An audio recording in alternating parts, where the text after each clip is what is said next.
Fast and Furious 6. This sixth installment in the high-octane franchise starts off with the action and car driving where everyone from the crew has split up and gone to different parts of the world. I have not seen the previous films all the way through except for the first one, but I will get to them eventually because they just look absolutely cool, and now I heard they're making a 7th movie, so I've got a long way to go.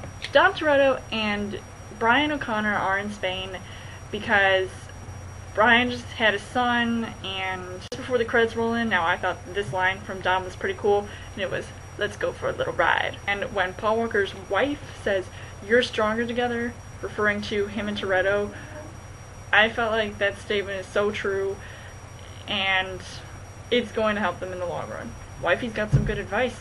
It cuts to Moscow, where there apparently was an incident that happened, and Dwayne Johnson comes out as Hobbs with Gina Carano to investigate. I wasn't too surprised by their casting. I mean, they both have been, talented enough to play these more action-type roles. So, I mean, I definitely thought that this movie was perfect for them, and they could pull off just all these awesome stunts, and they were an excellent addition to the Fast and Furious cast. For one, I loved when Dwayne Johnson was kicking this one guy's ass. This is happening in an interrogation room in Interpol, and it totally reminded me of that scene from The Dark Knight between Batman and the Joker. When Batman was interrogating the Joker. Would I be able to picture The Rock as Batman? Probably not. But this scene was pretty awesome nonetheless. Gina Carano was just, hanging back, and this other guy who was working there was like, "Is that legal?" And she's like, "No." "But are you going in there and to tell him?" The Rock is just punching him, this one guy who's interrogating, and just like hitting him, just like throwing him back and forth like a rag doll. It was pretty crazy. Rule number 1, do not mess with Dwayne Johnson. Just saying.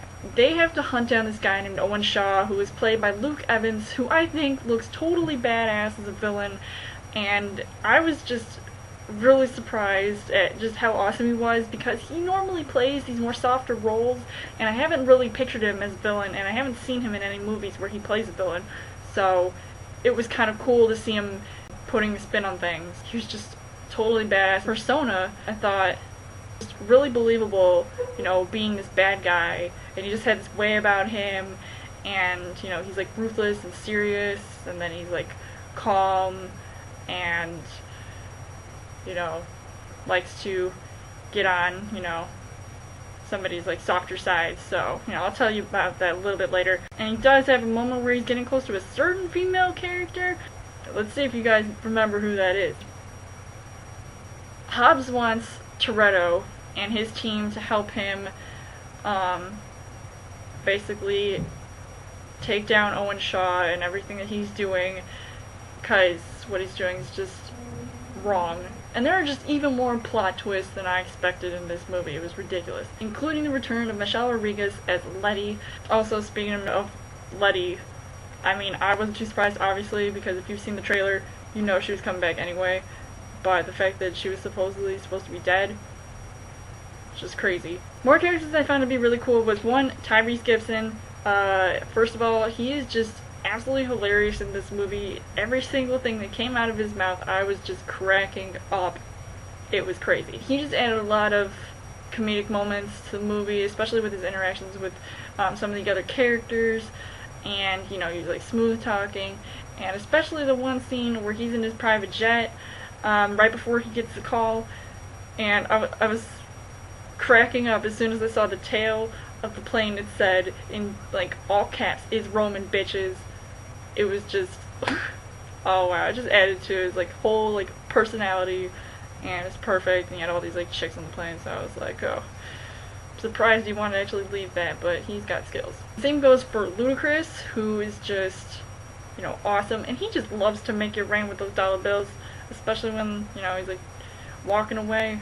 Between Tyrese and Ludacris, they just like to yank Hobbs, aka Samoan Thor, according to Ludacris, and they just like to yank his chain. It's kind of funny. Do you know how big The Rock's muscles are? one punch from this guy will probably send you flying.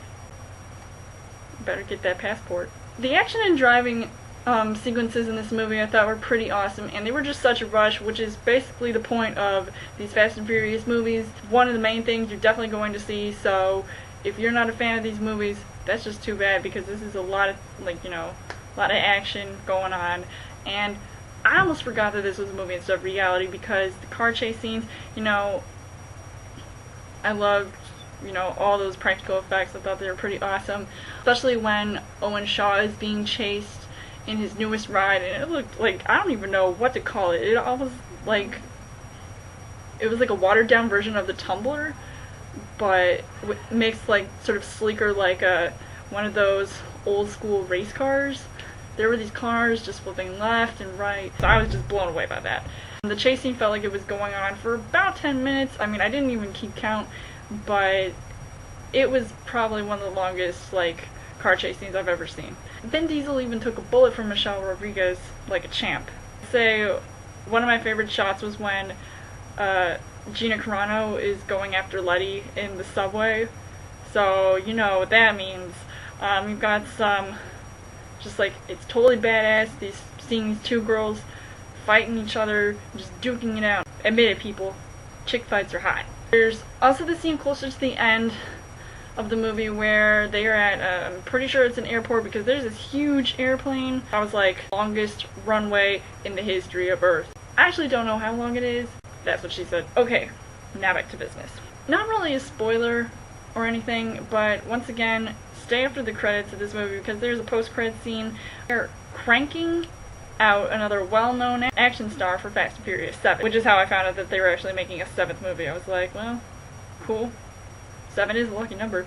Care to take a guess who it is? I wasn't surprised if you've seen Expendables. It's one of those guys. Overall, I would say that this movie was pretty awesome, and I enjoyed it even though I hadn't seen the previous movies, at least except for the first one. I did get a sense of, like, all the characters' intentions and, like, you know, what they were trying to do and, like, why they were so motivated.